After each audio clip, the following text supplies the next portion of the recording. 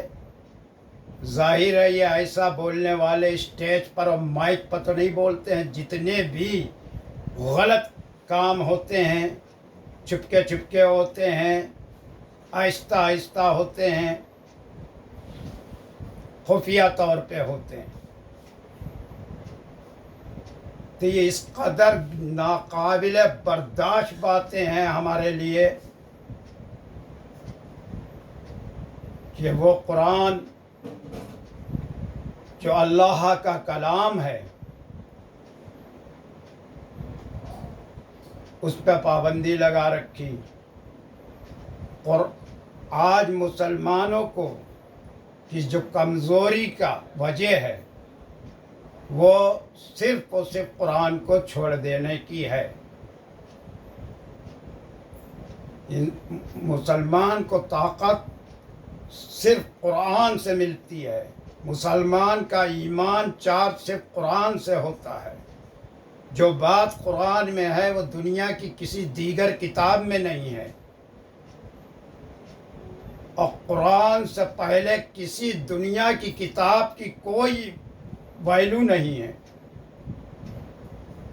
پہلے قرآن ہے، یعنی اللہ کا کلام۔ اللہ سب سے پہلے، اس کے اللہ کا کلام سب سے پہلے، اور تمام کلاموں پر برتری ہے اللہ کے کلام کو۔ اب جملوں سے پکڑیے، یہ جملے کہاں سے آتے ہیں؟ کون کہتا ہے؟ یہ تو کوئی مسلمان نہیں کہہ سکتا۔ تو اس کی تحقیقات ہونی چاہیے۔ اور بلکہ ہم تو یہ کہتے ہیں کہ جس طرح سے ملک اور شہر اور محلے میں امن قائم رکھنے کے لیے ہماری سرکاریں دھارا 144 لگا دیتی ہیں کہ ایک جگہ پر 2 سے 4 آدمی نہیں کھڑے ہو سکتے، اسی طرح ایک قانون ہونا چاہیے کہ مذہبی باتیں بھی کھل کے ہونا چاہیے۔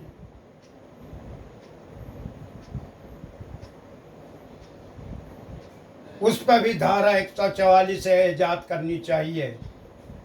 کون ہے آخر وہ جو گمراہ کر رہا ہے؟ ملاعون۔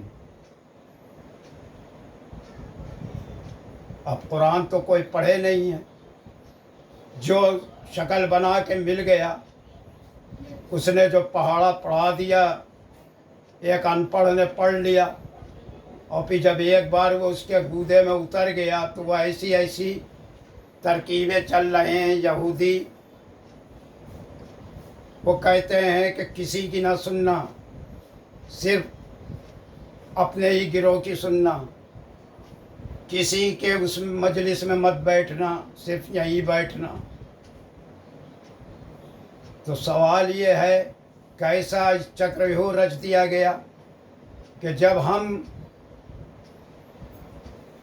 کسی اور کی نہیں سنیں گے تو ہمیں کیسے اچھے اور برے کا پتہ چلے گا؟ اگر ہم ایک دکان پہ کچھ خریدنے کے لیے جاتے ہیں، وہ کہتا ہے یہ چیز 10 روپے کی ہے، تو ہم دوسری بھی دیکھتے ہیں اور تیسری بھی ہے، اس سے پتہ چلتا ہے کہ وہ اتنا مہنگا بیچ رہا ہے اور یہ دے رہا ہے، یہ اتنے کا ہے۔